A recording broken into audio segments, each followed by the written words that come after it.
Hello friends, welcome back in lesson number 15। Lecture number 15 पे हैं हम क्लास 12th में। और प्रीवियस वीडियो में हमने बात की थी नोटिस के बारे में। आज हम फिर एक नया फॉर्मेट आपको बता रहे हैं और वो है, आप हेडिंग डाल सकते हो, न्यू फॉर्मेट है यहाँ पर, इसके आधार पर बनाएंगे हम। वो है हॉलीडेज़ का। हॉलीडेज़ हो या आप इन्हें वैकेशंस कह सकते हैं, ठीक है। इसके लिए हम तैयार करते हैं एक फॉर्मेट, ठीक है। और यानी कहने का मतलब यह है कि हमारे स्कूल में छुट्टियां आ रही हैं। हॉलीडेज़ मतलब होती हैं छुट्टियां, वैकेशंस भी होती हैं छुट्टियां ही। या हॉलीडेज़ हों या छुट्टियां हों, चाहे वो दिवाली की हों, चाहे होली की हों, चाहे गर्मियों की हों या सर्दियों की हों, ठीक है। चाहे क्रिसमस की हों, किसी भी फेस्टिवल के उपलक्ष्य में छुट्टियां आती हैं, ठीक है ना। विंटर में विंटर वैकेशंस आती है। वैकेशंस होती है अवधि, ठीक है ना। जबकि एक दो दिन की जो छुट्टियां आती हैं उन्हें हॉलीडेज़ बोलते हैं। तो इसको हम कैसे तैयार करेंगे? एक फॉर्मेट बनाएंगे। मैं एक ही बनाऊंगा, उसके साथ में दो प्रश्न आपको लिखाऊंगा, ठीक है। एक मैं आपको बना के बता रहा हूं और दो प्रश्न मैं लिखा रहा हूं। उन दो क्वेश्चंस को आपको सॉल्व करना है, ठीक है ना, हमारे फॉर्मेट के अनुसार, अकॉर्डिंग टू आवर फॉर्मेट, जो मैं यहां आपको बता रहा हूं। देखिए, बहुत ही सावधानी पूर्वक ये काम करना है, सावधानी से लिखना है। मैंने कहा एरर नहीं आनी चाहिए जब तक आप प्रैक्टिस नहीं करोगे। ज़रूरी नहीं है कि जो मैं लिखा रहा हूँ, जो मैंने नोटिस कराया उनमें से ही नोटिस आ जाए। अब छुट्टी का मैं यहाँ जैसे आपको मैं होली की छुट्टी का करा देता हूँ, हो सकता है वहाँ दिवाली की छुट्टी का आ जाए, हो सकता है वहाँ विंटर वेकेशन का आ जाए, हो सकता है वहाँ समर वेकेशन का आ जाए। तो ऐसा नहीं है, ऐसा नहीं है। आप ये नहीं कहोगे कि सर आपने तो होली की छुट्टी कराया था, यहाँ पर तो दिवाली की छुट्टी आ गई। हमें काम ये करना है कि एक ही फॉर्मेट से, चाहे क्रिसमस की कोई भी छुट्टी आए, कोई भी वेकेशंस आए, उससे आप वो बना दो, ठीक है ना। और बिल्कुल सही कर दो, कोई गलती ना करो। ये इंपॉर्टेंट बात है। तो हेडिंग आपने डाली हॉलीडेज वैकेशंस, इसका हम फॉर्मेट यहाँ पर लिखेंगे, ठीक है। इसका फॉर्मेट मैं बना रहा हूँ। जो भी हमारे ग्रुप से जुड़े हुए हैं उनके पास तो क्वेश्चन है, उनके पास नोट्स हैं, ठीक है। उनमें एक एग्जाम्पल लिखा हुआ है होलीज हॉलीडेज़ का, ठीक है ना। तो मैं होलीज हॉलीडेज़ का यहाँ पर एक बार फिर से बता रहा हूँ और उसके साथ में फिर दो प्रश्न आपको मैं और यहाँ पर ऐड कर रहा हूँ, यहाँ पर लिख रहा हूँ। उनको आपको सॉल्व करना है और वो करना कहाँ से है? घर से करना है, ठीक है। तो देखिए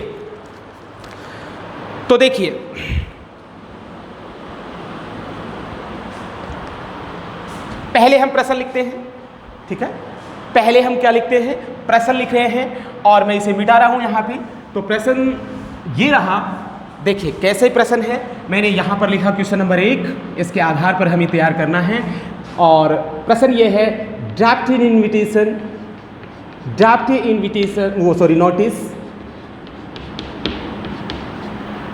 notice to inform the students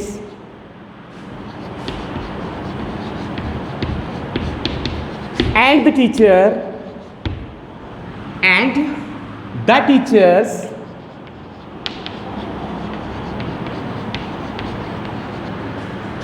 teachers about Holi, ये एपिस्ट्रोफी ऐसे है, होलीज हॉलीडेज, ठीक है। होली के बाद एपिस्ट्रोफी ऐसे, ये ध्यान रखें, ये एच है, होलीज हॉलीडेज, यानी होली की छुट्टियों के बारे में हमें छात्रों को और टीचर को इन्फॉर्म करना है। यू आर प्रिंसिपल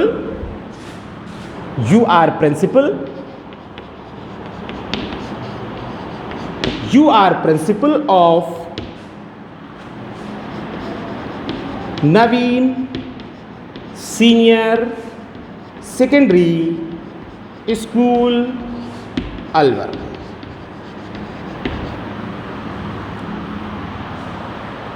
ठीक है,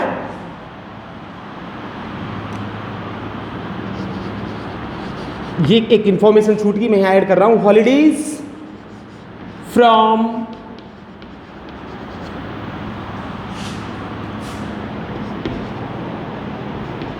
10 to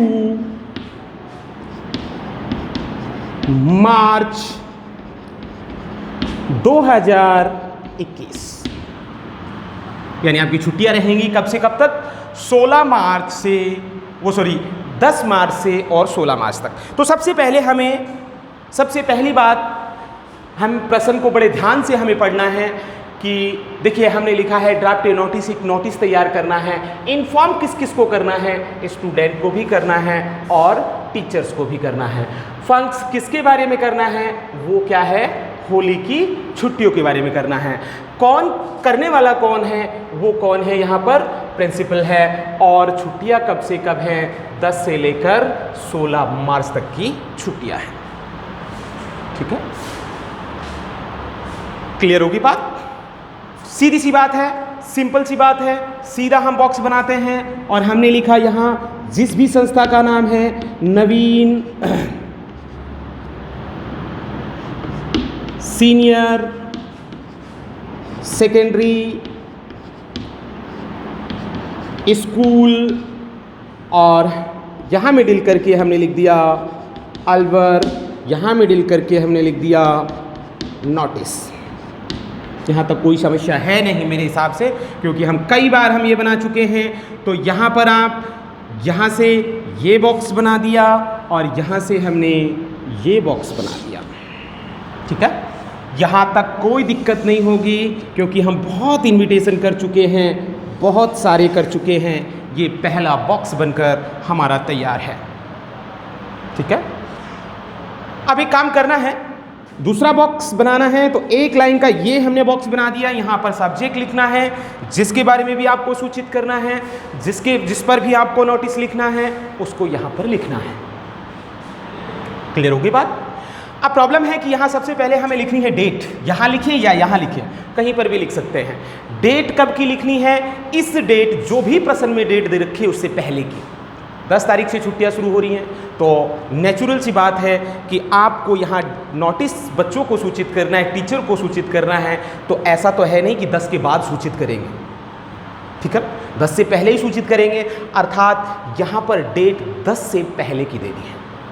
10 तारीख से पहले आपने 8 की दी, 9 की दी, 5 की दी, 7 की दी। जैसे मैंने कहा यहाँ से 1 मार्च 2021। ये विशेष ध्यान रखना है।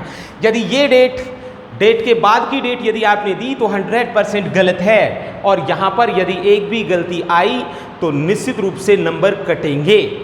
गलती के लिए कोई भी स्थान नहीं है, शॉर्ट कंपोजिशन है। और यदि आप यहाँ पर भी गलतियाँ करेंगे तो फिर प्रॉब्लम ही प्रॉब्लम है। Remember it. ये बॉक्स बनाए बहुत ही अच्छी तरह से, बड़े आराम से, सावधानी से, बिल्कुल साफ सुथरा। ठीक है, नेक्स्ट पॉइंट। अब हमें लिखना है सब्जेक्ट। इस बॉक्स की पूर्ति करेंगे कि किस सूचना क्या है, तो वो आपने लिख दिया अबाउट होली हॉलीडेज।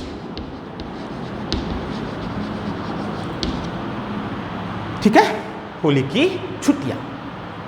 प्रश्न से टीपा है, कुछ भी नहीं है। ये एपेस्ट्रोफी एस है, ये ध्यान रखें, इज नहीं है। और ये आप पढ़ चुके हैं, मैं 11th क्लास में पढ़ा चुका हूं। एपेस्ट्रोफी एस से कौन सा केस बनता है आपको पता है, और वो कौन सा केस है? Generative case. केस मतलब होता है कारक। कौन सा कारक बनता है? ठीक है ना, संबंध कारक, काके की के अर्थ में, वही जेनेटिव केस है, एपेस्ट्रोफी एस। यही है होली की। अब ये अर्थ क्या दे रहा है यहां? की। ठीक है, एपेस्ट्रोफी एस है। ये देखिए, एपेस्ट्रोफी अथवा एपेस्ट्रोफी एस अर्थ क्या देते हैं? यही देते हैं, या तो का देंगे, या की देंगे, और या के देंगे। का के की। ठीक है, जैसे मैंने कहा बॉयज पेन। ठीक है, अब यहां इसने क्या अर्थ दिया? लड़के का पेन। ठीक है ना, लेकिन मैंने यहां ऐसे लिखा गर्ल्स गर्ल्स बुक, डैश नहीं, गर्ल्स बुक।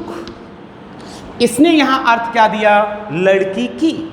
यहां इसका अर्थ है का और यहां इसका अर्थ क्या निकलता है? की। तो ये बात हम डिटेल में कर चुके हैं कि कैसे देते हैं, एपोस्ट्रोफी एस का प्रयोग कहाँ किया जाता है, किस संज्ञा के साथ किया जा सकता है, और जेनेटिव या सॉरी केस के बारे में, कारक के बारे में हमने बात की है कि कारक बनते हैं किसके? कारक किसके बनते हैं? नाउन के। यानी दो या दो से अधिक संज्ञाओं के बीच, नाउन्स के बीच ये रिलेशन बताते हैं, संबंध बताते हैं, ठीक है ना। और इंग्लिश में कारक 4 प्रकार के होते हैं, ये हम बात कर चुके हैं। सब्जेक्टिव केस, ठीक है ना, वोकेटिव केस, ऑब्जेक्टिव केस और जेनेटिव केस। सब्जेक्टिव मतलब कर्ता कारक, ऑब्जेक्टिव मतलब कर्म कारक, वोकेटिव मतलब संबोधन कारक और जेनेटिव का मतलब संबंध कारक। इन 4 कारकों को हम बहुत अच्छी तरह पढ़ चुके हैं, ठीक है ना। तो इसके बारे में ज़्यादा टाइम हम खराब नहीं करेंगे। एपोस्ट्रोफी एस का यूज जहां भी आप करते हैं काके की के अर्थ में करते हैं। यदि यहां ये नहीं लगाई तो फिर ये गलत है, ये ध्यान रखें, ठीक है। इसलिए यहां लगानी पड़ेगी एपोस्ट्रोफी एस। क्लियर बात? नेक्स्ट लिखते हैं। अब फॉर्मेट बनाना है, तो यहां लिखने से पहले एक चीज आपको देखनी है सभी प्रकार के नोटिस में। प्रश्न से वो देखनी है कि सूचना सूचित किस किस को कर रहा है, किस किस को सूचित करना चाहता है, उसका यहां नाम आएगा। जैसे यहां पर लिखा है इसने inform the student and the teachers, तो यहां आप लिखोगे ऑल द स्टूडेंट्स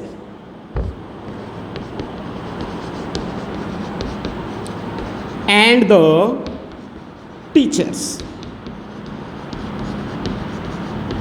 ठीक है। All the student and the teachers, क्योंकि दोनों हैं। यदि यहां केवल स्टूडेंट होता तो यहां केवल स्टूडेंट ही लिखते, टीचर नहीं लिखते, लेकिन यहां पर स्टूडेंट भी है और टीचर भी है, इसलिए ये दोनों लिखेंगे। समझ में आ रहा है?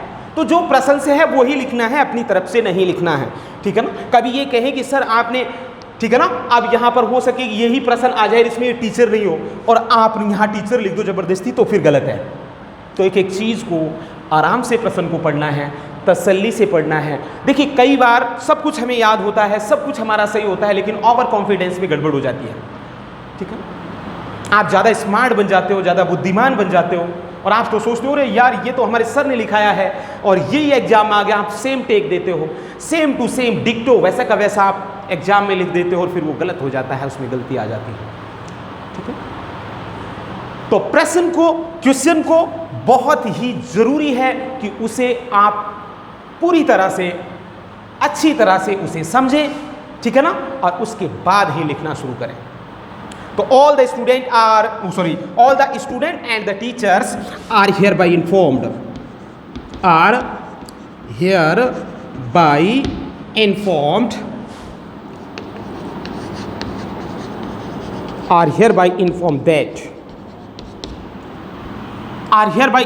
दैट, ठीक है, वही लाइन है, हर में लिखते आए हैं, ठीक है। Our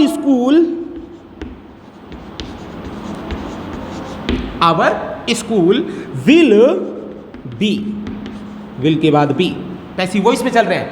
our school will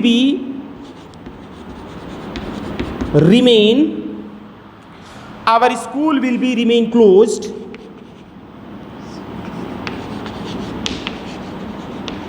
due to, किसके कारण है?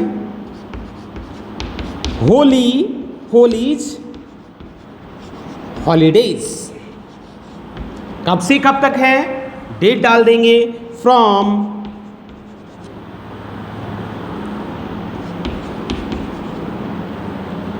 टू 16 मार्च के बाद कॉमा लगाएंगे 2021 और यहां फुल स्टॉप लगा देंगे। क्लियर? बात समझ में आ रही है मेरी? बहुत आसान है, बहुत सिंपल है, सरल है। Our school will remain close कि हमारा विद्यालय बंद रहेगा। हमारा विद्यालय क्या रहेगा? बंद रहेगा ड्यू टू हॉलीडेज, यानी होली की छुट्टियों के कारण, फ्रॉम 10th to 16 मार्च 2020 यानी 10 से लेकर, ठीक है ना, 10 से लेकर 16 मार्च के मध्य। क्लियर होगी बात? आगे बात समझ में। यहाँ से करेंगे पैराग्राफ चेंज। अब यहाँ पर थोड़ी जगह कम है इसलिए मैं प्रश्न को मिटा रहा हूँ, ठीक है।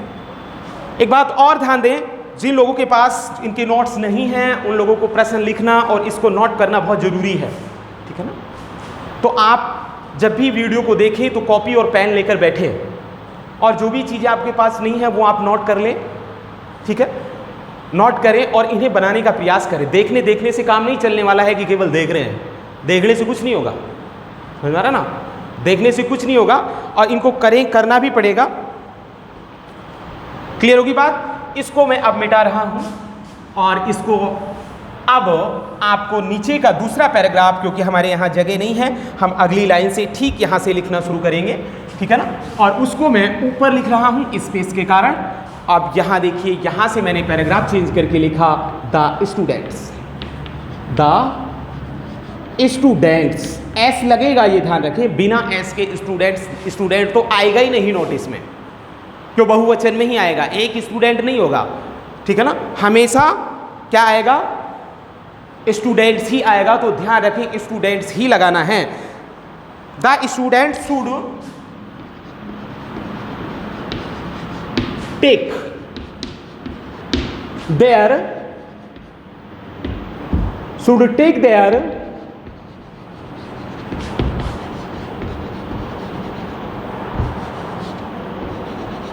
असाइनमेंट्स, ठीक है, टेक देयर असाइनमेंट्स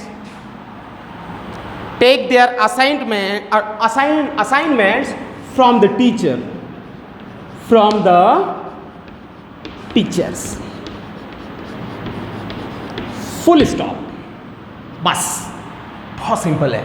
और यहां नीचे आप लिख देंगे सीधा योर, और योर्स के नीचे ठीक नीचे आप लिख देंगे क्या? प्रिंसिपल, और प्रिंसिपल के बाद में इस बॉक्स को आप कर देंगे क्या? बंद। अब ये रहा, ये असाइनमेंट। आप कहेंगे सर ये इसका अर्थ क्या है? तो सीधा है, इसका अर्थ है होमवर्क। क्या अर्थ है इसका? होमवर्क का मतलब होता है गृह कार्य। और ये आप जानते हो जब भी छुट्टी आती है, ठीक है ना, जब भी छुट्टी आती है किसी भी स्कूल में तो टीचर क्या देते हैं? होमवर्क। तो आपने कहा है the student should take their assignment from the teachers, कि छात्र अपने छात्रों को लेना है अपने अध्यापकों से क्या? गृह कार्य, यानी अपने अपने असाइनमेंट, जो भी वो काम बताएं, ठीक है। ये है, ठीक है, सिंपल बात, बहुत आसान है। अब देखिए आगे बात करते हैं इसमें। अब जरूरी नहीं है, मैंने कहा कि होली की छुट्टियों पर ही आपको बने, दिवाली की छुट्टियां भी हो सकती हैं, विंटर वेकेशन भी हो सकती है। तो यह चेंज क्या करना है? कुछ नहीं, सेम लैंग्वेज चलनी है, केवल फंक्शन का नाम और डेट चेंज करनी है, ठीक है।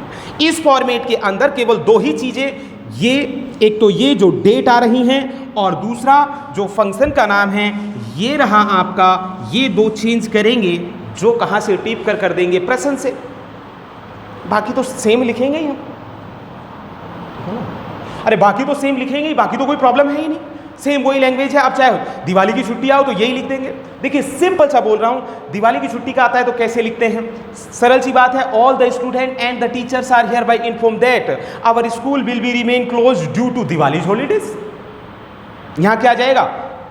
दिवाली की छुट्टियां। यहाँ क्रिसमस की छुट्टियां हैं तो यहाँ क्या आ जाएगा? Christmas holidays. यहाँ आ जाए विंटर वेकेशन, शीतकालीन छुट्टियां, तो यहाँ क्या आ जाएगा? Winter vacations. बताओ कहाँ समस्या है? बहुत सिंपल, बहुत इजी है, लेकिन प्रश्न को जरूर पढ़ना है और वो भी ध्यान से पढ़ना है। अब मैं दो प्रश्न यहाँ लिख रहा हूँ, वो प्रश्न इसके आधार पर, इस फॉर्मेट के आधार पर हमें सॉल्व करने हैं, ठीक है। निश्चित रूप से गलती नहीं होनी चाहिए, ठीक है। आइए देखिए, दो प्रश्न में इसे मिटा रहा हूँ, नोट कर लिया होगा आपने। अब इस एग्जाम्पल पर, इस फॉर्मेट के आधार पर ये दो प्रश्न, ये दो क्वेश्चंस जो मैं बोर्ड पर लिख रहा हूँ वो आपको सॉल्व करने हैं। ये सभी को नोट करने हैं, चाहे वो हमारे ग्रुप से जुड़े हुए हों या नहीं जुड़े हुए हों, क्योंकि ये एग्जाम्पल्स जो मैं लिख रहा हूँ ये आपके नोट्स में नहीं है जो मैंने ग्रुप में डाले हैं, ठीक है। और एक एक नोटिस से काम नहीं चलेगा। अब मैं ये कह रहा हूँ दो प्रश्न मैं लिखा रहा हूँ, 2 क्वेश्चन मैं लिखा रहा हूँ, और भी यहाँ बहुत सारे क्वेश्चन सॉल्व कर सकते हो इस टाइप के, इस फॉर्मेट के टाइप की। जितनी भी तरह की छुट्टियाँ हैं, चाहे वो कोई की भी छुट्टी हो, किसकी भी छुट्टी हो, कोई भी त्यौहार की, किसी भी फेस्टिवल की, किसी भी सीजन की, ठीक है, आप इस बेस पर तैयार कर सकते हो, इस फॉर्मेट से बना सकते हो।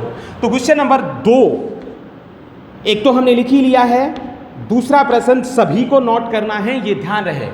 मैंने लिखा है, मैं प्रश्न लिख रहा हूं, यू आर द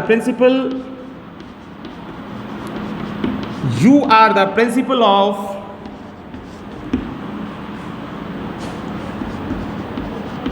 बाल Bharati senior secondary school Alwar, ठीक है। आप प्रिंसिपल हो सीनियर सेकेंडरी स्कूल के अलवर के। आपने लिखा draft a notice to inform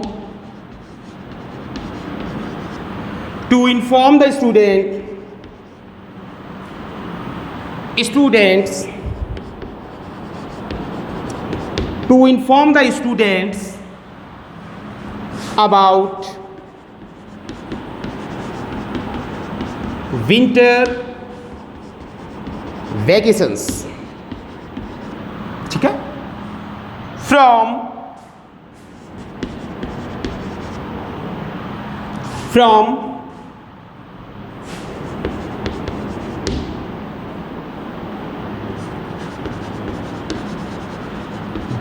10 January 2021।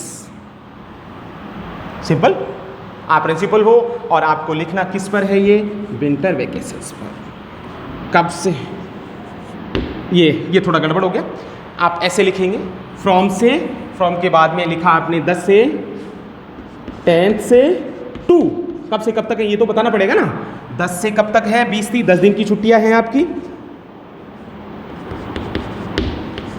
January short में लिख सकते हैं आप 2021। ये हुआ प्रश्न आपका, ठीक है। सेम वही फॉर्मेट है, बस हॉलीडेज के स्थान पर विंटर होली की छुट्टी, हॉलीडेज के स्थान पर ये लिखना है। सब्जेक्ट में भी यही लिखना है, बन जाएगा, बहुत आसान, ठीक है। अब दूसरा, ये क्वेश्चन रहा 2, ये नंबर रहा 3। क्वेश्चन नंबर 3 है, draft a notice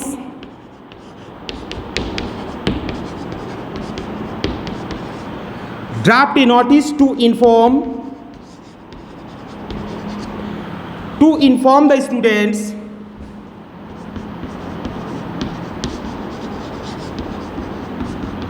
and the teachers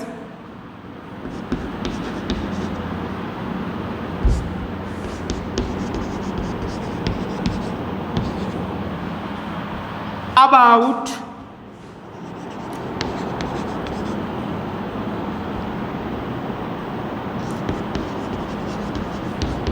Diwali's holidays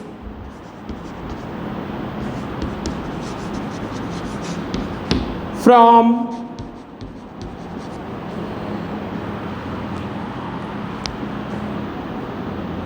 और ये दिवाली लगभग आती है 10th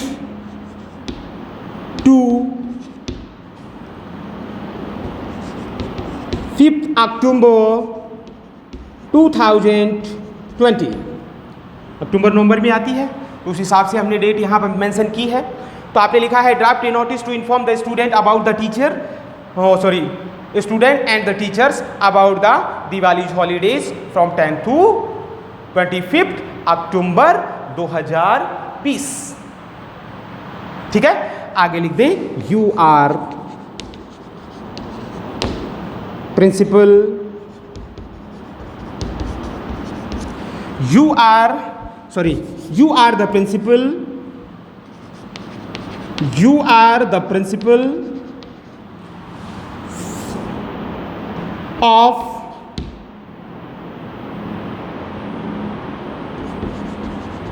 Happy Senior Secondary